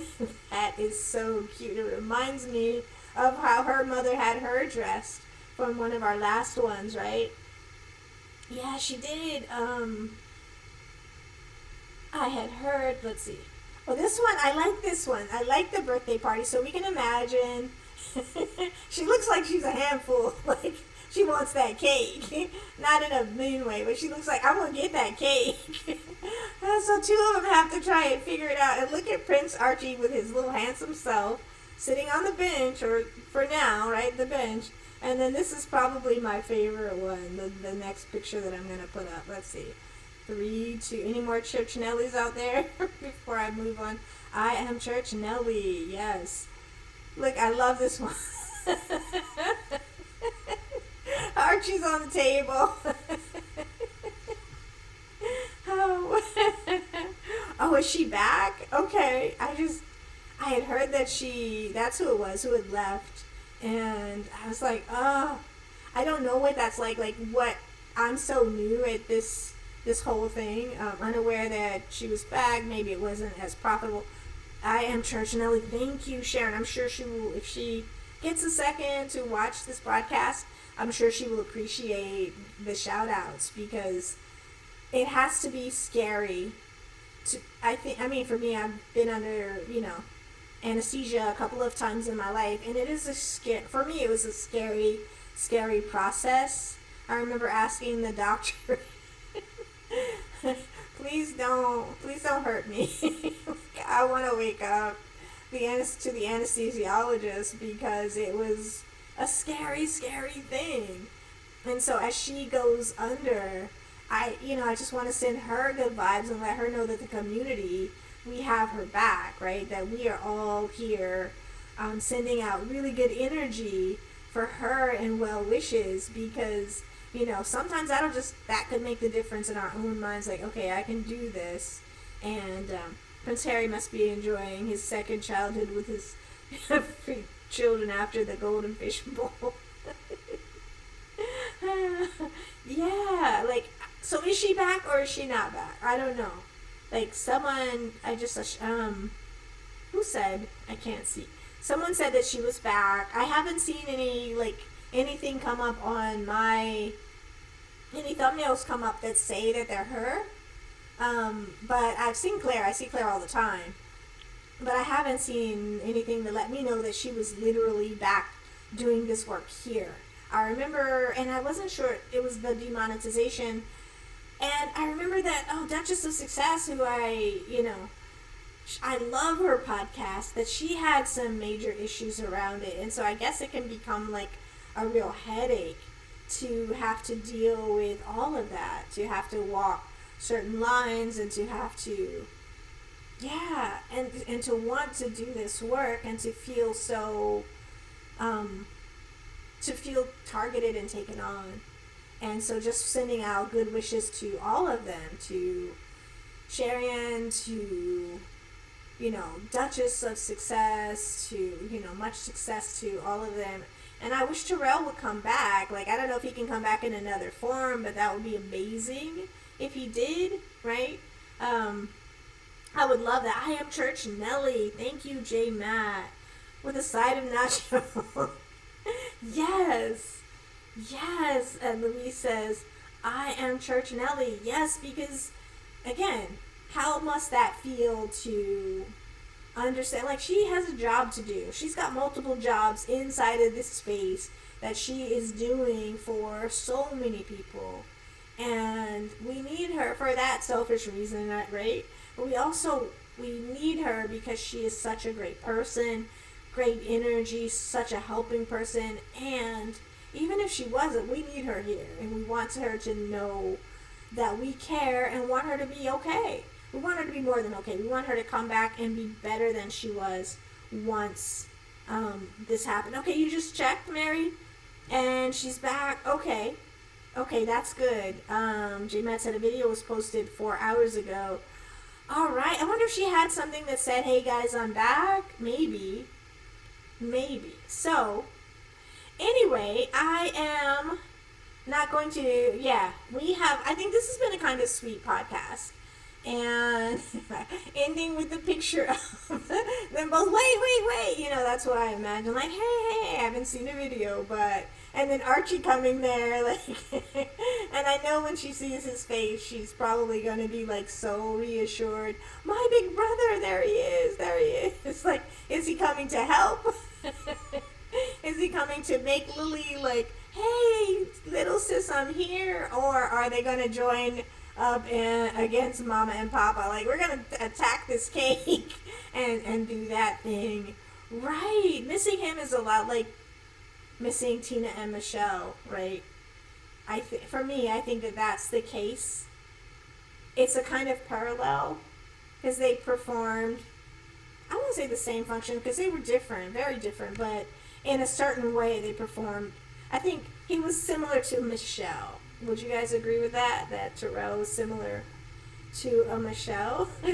And yeah, he didn't necessarily hold back in certain ways. And yeah, just a great guy. So, but today is Lily's 3rd birthday. Can you, like, wow, these kids grow up so fast, and he's going to be in school, and what a wonderful, wonderful childhood that they're both having with their mama, their papa, their grandmama, their brother, their sister, their auntie, their Meghan's niece. So I don't know if they call her auntie or if they call her cousin, but she's probably like an auntie with the kiddos because she's like, not in their age range at all. And she's an amazing person too, and she's had a whole lot of trauma. And allegedly, I understand that her grandmother helped out quite a bit, allegedly. So I know that they came back together, and it seems like they have a wonderful relationship now. Auntie Meghan and the niece and Doria, Grandmama Doria, and all of them. So just sending out good vibes to the Sussex squad, sending out good vibes to Church Nelly. And I want to say that first, sending out just so many and prayers for and energy for Church Nelly as she goes through what she goes through, so that she can come back together and be able to do the work that she's been doing and have, just feel better and be better overall in general. That was first, and then the squad, 3rd, 4th, 5th, 10th on the list. But we as the squad want each other to know that we're holding her up and we're thinking of her, and it is you guys who are reminding us of this, right? So yes, that cake is beautiful. And what flavor do you think it was? Do you think it's the same one she had for her wedding? Probably not. Probably something a little bit more kid friendly, if you will. No elderberry or lemon. But yeah, maybe, who knows, like, what are flavors that kiddos like that are also adult friendly? I would imagine that I know it's gonna be a classy cake though, whatever it is. Hello, Louise. Hello. Yeah, they cannot dim the shine of this family. And in California, they've made their family, and we are also, I think, am I wrong to think that we're part of that family? Because I believe that when she needs shoring up herself, and even him and Doria, like, they know that people have their child, their daughter, their mother, not yet, maybe not them, but Doria knows that there's a whole nation of squatties, and not even just a nation, a whole world of squatties who has the duchesses, the princesses back. And now we've got 4 kings and a whole nation of people who are oil rich and who has some power to say, my kingdom is older than, 15 whatever. And so we have as much money as you do in oil, and you need this, and we also have a say allegedly in OPEC and other spaces. So, don't come for her. She is the daughter of the kingdom of the whole country. So I imagine that there's that kind of veil of protection that has been put around her in Nigeria and in the United States and in Brazil and in South Africa and in Belgium and in the Netherlands and in Switzerland and all of these other places where we exist, right? So I am going to say goodbye for now. And her hair always, she's just beautiful, right? Ingrid is saying, do not want to miss nobody. Yes, right, absolutely. Yeah, we don't, and we want, what I want for today is for, first of all, Church Nelly to be okay, right, for tomorrow. And I want for Lilibet to have the best birthday that she can have until next year when she has her next birthday. And then, after that, I know Princess Diana's birthday is coming up too on July 1st. And I will say that I share a birthday with Princess Diana. So I remember always saying, oh, we have the same birthday. Okay. So yeah, Princess Diana and I have the same birthday. So hopefully I'll come on that day and hang out with you guys for a while. So that's coming up too in less than a month at this point. And I can't wait, to have a conversation with you guys about Princess Diana, ex-Meghan, on Princess Diana's birthday. Yeah, so that's what we'll be doing. Let's see, Marshar says, the beautiful thing about it is that even though Diana isn't here to enjoy her Sussex, let's see if I type something in here, if I can make it go up a bit. It might take a second. Grandkids, but her sisters and brother can. Those kids will grow up more Spencer than Windsor. Absolutely. Absolutely. And Diana always said, allegedly, that Harry's a Spencer. So if Harry's a Spencer, and I think Eugenia and Beatrice are also, there's this fear around them that they are too aligned with Harry and Meghan right now, and allegedly. And I think that, they love and I think Eugenia was always there. Eugenia was always there, and remember her at was it the Super Bowl? Or was he, they went to a sporting event together, she and Harry, and it was widely reported. And so because it was widely reported, it was all over the papers around the world, and so there was a suspicion that she was sort of aligned with them. And so, yeah, thank goodness for the Spencer family. And anyway, guys, so before we go, again, for the last time, I want to send out prayers, thoughts, energy to Church Nelly again, because, again, I'm really thinking of her in this moment. And I just want to say her name and let her know that lots of us out here in the squad are rooting for her. And So tomorrow we will remember her to send out good vibes too. And whenever throughout the day, when you can, think about good vibes. Think about the importance of sending out good vibes for Church Nelly, because she needs us in this moment, and we all need each other in this moment. And so for us saying and sending out good vibes, then right, 10 degrees of separation. Yes, we are all our brothers and sisters' keeper. And so we will begin with the one of us who we understand is, going through a kind of trial right now. And for her to know that we are pulling and rooting for her, I think can be significant. And just as she gets ready to go into that thing, if anybody knows her, like personally, you can let her know that the squad in this space, we are really like saying her name so that she can be, acknowledged, and to let her know that she's got prayers from as many people that have been in the space as possible, right? So again, as we go into other people's spaces and listen, and when we say things, I know that you guys will continue to say Church Nelly's name and to send out prayers. And just, if somebody could let her know that we also are doing that, and other places I'm sure will be doing the same, and that should help her that may help her feel good as she has to do this difficult thing.